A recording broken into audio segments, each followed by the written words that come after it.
Vision Gurukul दोस्तों, good morning. आप लोगों का लक्ष्य विजन गुरुकुल पे स्वागत है। आज देखिए हम आपको फिजिक्स का 14 चैप्टर लेकर आए हैं। भौतिकी में 14 चैप्टर लेकर आए हैं। जो चैप्टर का नाम क्या है? ऊर्जा के स्रोत। क्या है? ऊर्जा के स्रोत। तो हम लोग आज जानेंगे ऊर्जा के स्रोत के बारे में। तो देखिए बारीकी से एक एक पॉइंट पढ़ेंगे जो बहुत ही इंपॉर्टेंट टॉपिक है, बहुत ही अच्छा लगेगा पढ़ने में, मज़ेदार टॉपिक है। देखिए ध्यान से देखिएगा आप लोग। आज हम आपको ऊर्जा के स्रोत के बारे में पढ़ाने जा रहे हैं। तो ऊर्जा के स्रोत में हम इसमें कुछ बेसिक था जो बता चुके हैं। इसके बाद आज आपको हम आए हैं ऊर्जा के पारंपरिक अथवा अनवीकरणीय ऊर्जा स्रोत के बारे में। अगर यहाँ से आप फिजिक्स पढ़ते हैं तो फिजिक्स के साथ साथ आपको ज्योग्राफी का भी चैप्टर कंप्लीट हो जाएगा। नवीकरणीय और नवीकरणीय एक है चैप्टर जो आपको वो भी कंप्लीट हो जाएगा। तो इसमें आज हम जानेंगे पहला ऊर्जा के पारंपरिक अथवा अनवीकरणीय ऊर्जा स्रोत के बारे में। अनवीकरणीय ऊर्जा स्रोत क्या होता है या ऊर्जा के पारंपरिक स्रोत क्या होता है, दोनों का मतलब सेम हुआ।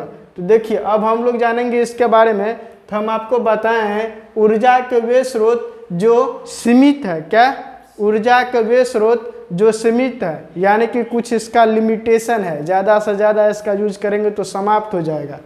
वही कह रहा है जो सीमित है तथा जिनका प्रकृति में उत्पादन, क्या? जिनका प्रकृति में उत्पादन यानी कि भगवान के द्वारा, हम लोग इसको नहीं बनाते हैं, प्रकृति में उत्पादन वर्षों पहले हुआ हो, यानी कि आज से कई हजार वर्ष पहले हुआ हो।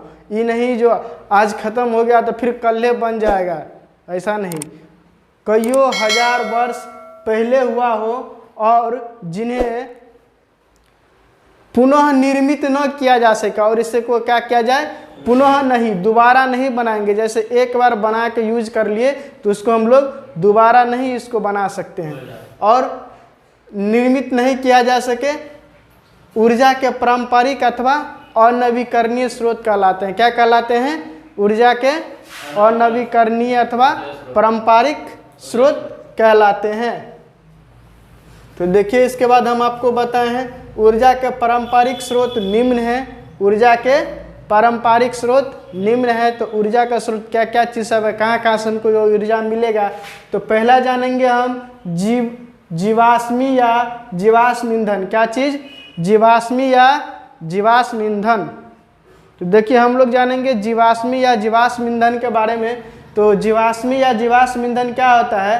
तो ऐसे ईंधन जिनका निर्माण लाखों वर्षों में, क्या? जिनका निर्माण लाखों वर्षों में जीव जंतुओं तथा पेड़ पौधों के, जो जीव जंतु होता है और जो हम लोग के बीच पेड़ पौधे होते हैं, पेड़ पौधों के भूमि में दबने से क्या हो जाता है? वो भूमि में पृथ्वी के अंदर दब जाता है। क्या हो जाएगा? दबने से हुआ है क्या? जो दब जाएगा उससे होगा जीवाश्म ईंधन कहलाते हैं। जैसे जीवाश्म ईंधन का उदाहरण आपको ऑब्जेक्टिव में पूछेगा, जीवाश्म ईंधन का उदाहरण निम्न में से कौन सा है? तो आपको एक ऑप्शन कोयला दे देगा और 3 ऑप्शन ऐसा देगा जो नहीं रहेगा। तो आपको कौन कौन सा है? कोयला, पेट्रोलियम, प्राकृतिक गैस, ये सब क्या है? जीवाश्म ईंधन है।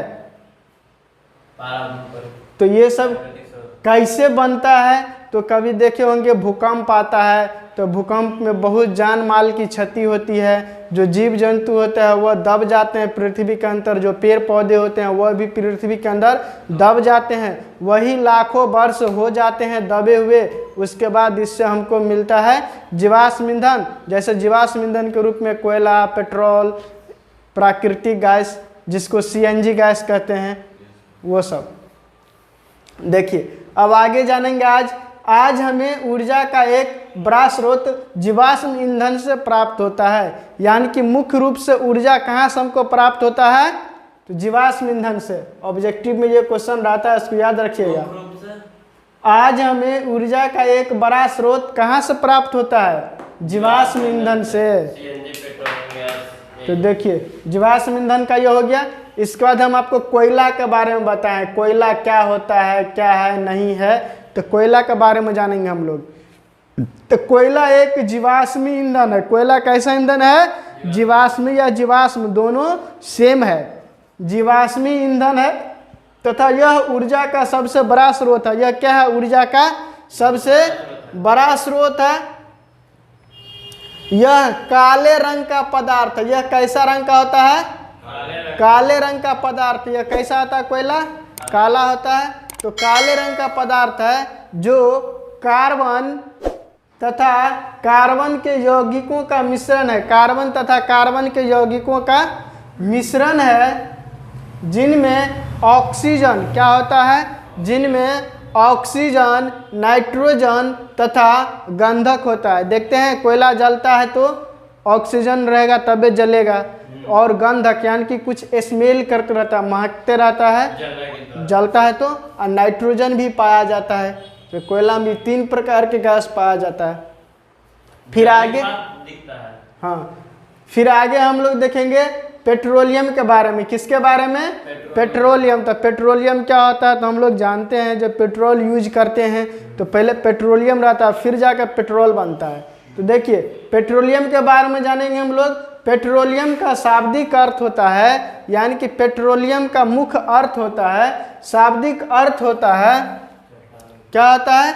चट्टानों का तेल। ये क्या चीज में रहता है? चट्टान में। जैसे बड़ा बड़ा पत्थर रहेगा उसी के बीच में वह रहता है। चट्टानों का तेल यह कार्बन तथा हाइड्रोजन के यौगिकों का समान मिश्रण है। इसमें क्या क्या चीज सब मिला रहता है? कार्बन तथा हाइड्रोजन के यौगिकों का समान मिश्रण है। इसमें कार्बन और यौगिक मिले रहते हैं, जो चट्टानों में गैस, द्रव तथा ठोस के रूप में होता है। तीनों रूप में पाया जाता है, ठोस में भी, द्रव में भी और गैस में भी। द्रव तथा ठोस के रूप में उपलब्ध रहते हैं, तीनों रूप में रहता है। जैसे तीनों रूप में उपलब्ध रहता है तो इसका कहने का मतलब हो गया, हम लोग जो अलकतरा जानते हैं, अलकतरा जो जानते हैं वह ठोस रूप में हो गया, पेट्रोलियम का ही एक रूप है। उसके बाद हो गया आपको गैस के रूप में। तो गैस के रूप में क्या हो गया? जो हम लोग परनोद, रॉकेट सब में जो प्रयोग करते हैं, परनोद, वो हो गया। उसके बाद आपको हो गया द्रव के रूप में, जो हम लोग बाइक उक में डालते हैं, पेट्रोल, डीजल, वो सब। तीनों के बारे में समझ गए तीनों क्या होता है, तो अब इसमें दिक्कत नहीं होगा। देखिए अब हम लोग जानते हैं पेट्रोलियम के बारे में जान लिए। अब प्राकृतिक गैस के बारे में, क्या चीज़ के बारे में जानेंगे? प्राकृतिक गैस। तो प्राकृतिक गैस क्या होता है?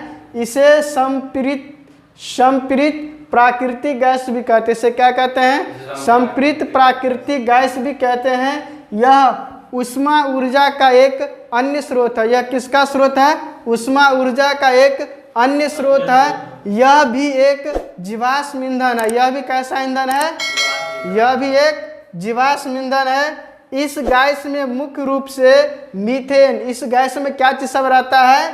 मीथेन, CH4 लगभग 97%। मीथेन कितना रहता है? 97% होती है। तथा बहुत कम मात्रा में क्या पाया जाएगा? इथेन तथा प्रोपेन। बहुत कम मात्रा में क्या चीज सब पाया जाता है? इथेन तथा प्रोपेन। फिर इसके बाद हम लोग जानेंगे, पैराग्राफ चेंज करके बताए हैं, इस गैस को प्राकृतिक संपृक्त गैस CNG के नाम से भी पुकारा जाता है। इसको हम लोग क्या कहते हैं? प्राकृतिक गैस को CNG गैस भी कहते हैं। तो CNG का फुल फॉर्म क्या होता है?